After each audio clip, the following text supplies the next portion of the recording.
Tom Goslowski here with you on 104.5 The Team and 104.5theteam.com. Joining us on the phone lines, Albany, New York native Dan Rafael, and you can follow him on Twitter at Dan Rafael ESPN.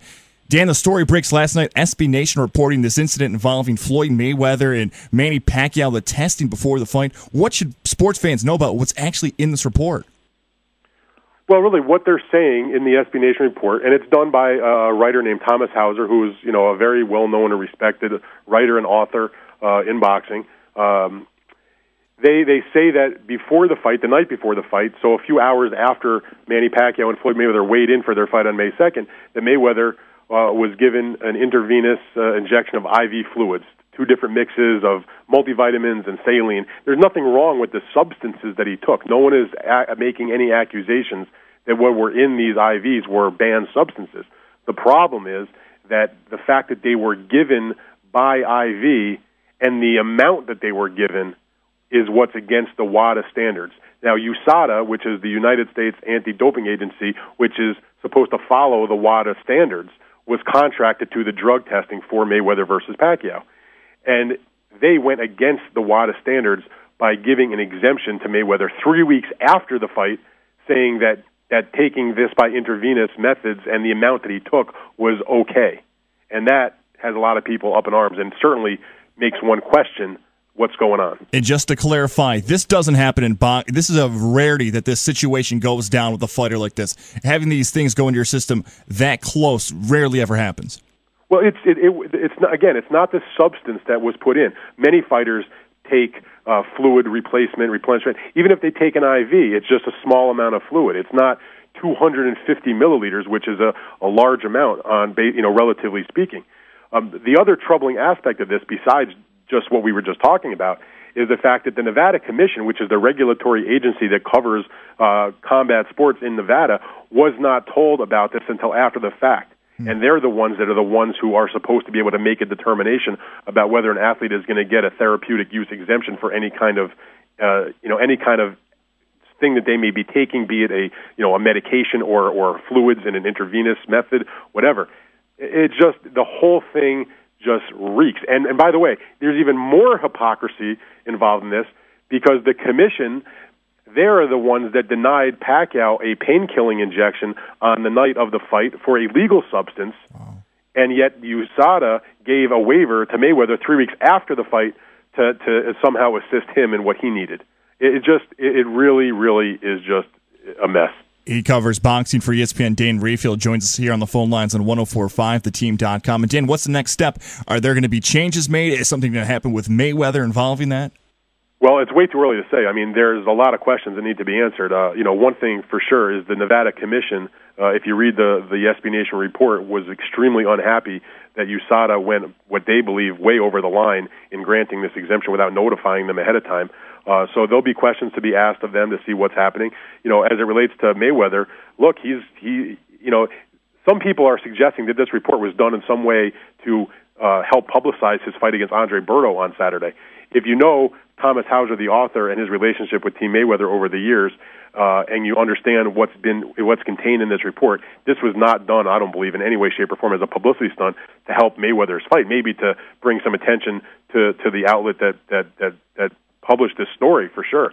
But it sure does not look good. But Floyd is going through with the fight on Saturday. There's no reason it's going to be stopped unless something happens between now and Saturday. He's fighting what he says will be his final fight. Dan, this fight here with Floyd Mayweather coming up, it's a little different than the path he's usually followed. Usually there's some time before the fight. This was announced very close to the scheduled bout.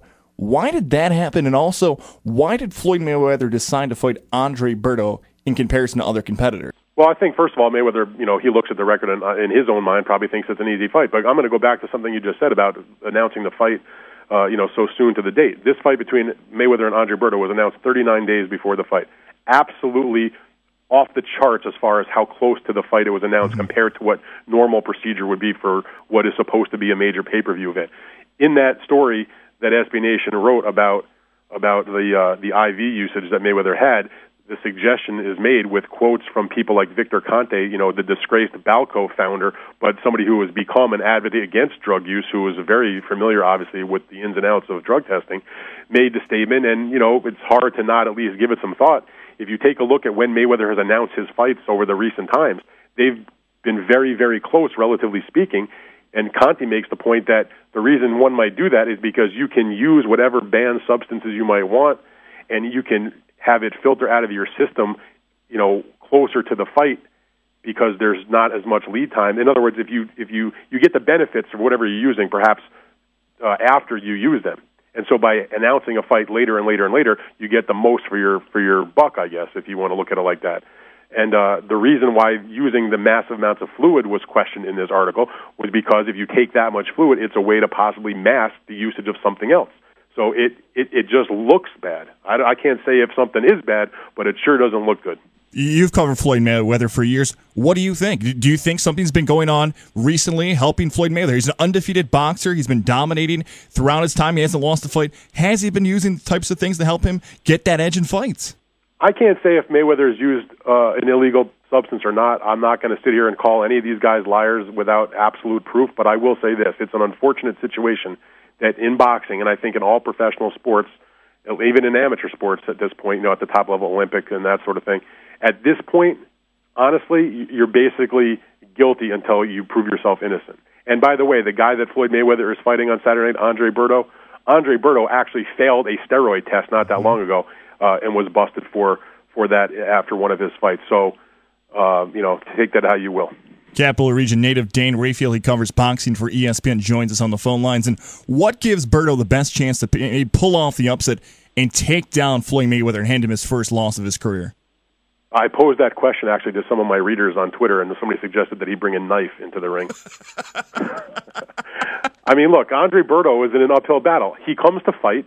He's aggressive. He's a good puncher. He seems to have a pretty good chin. He's a hard-charging kind of guy. He's not going to just roll over, and Mayweather's not a big puncher, so he hasn't had a knockout in quite some time. So for those reasons, you figure that he'll probably hang in there for a while. But no one's going to outbox Floyd Mayweather, and most people look at the fight and say Mayweather will do what he normally does. Berto will give it a great effort, like he always does, similar to like Marcos Maidana did. But at the end of the day, Mayweather wins a wide decision. So what can Berto do? He's going to have to make sure that if he's going to be in the ring with Mayweather and he's not going to be able to outbox the guy, make sure that you pressure him and you have to rough him up, you have to push him to the ropes. But that's the game plan that everybody tries against Mayweather, and it's never been successful. And there's no reason to believe that it will be successful on Saturday. Dan, we'll get you out of here on this. Will this be the final time we see Floyd Mayweather Jr. inside a boxing ring? Well, he says it will be. I think maybe in his mind he believes it will be, but I also think that at some point he probably will come back. He's a Capital Region native. Make sure to follow him on Twitter at Dan Rafael, ESPN. Dan Rafael. Dan, thank you so much for the time and enjoy the fights this weekend. You bet. My pleasure. Thanks a lot.